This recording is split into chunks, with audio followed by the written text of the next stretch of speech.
Yo guys, welcome back to the video. And so I've built my gaming PC. Now it's just a matter of getting Windows on it. You can see I have my 1050 Ti graphics.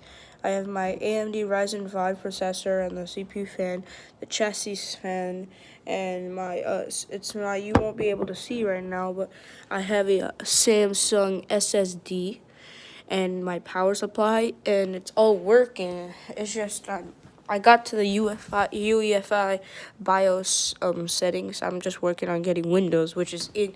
I downloaded Windows already on this USB file. I just need to get it on this, and that is the world's hardest thing to do. I'm gonna show you what happens to the UEFI BIOS screen. I'm gonna turn off my PC. Turn it on again.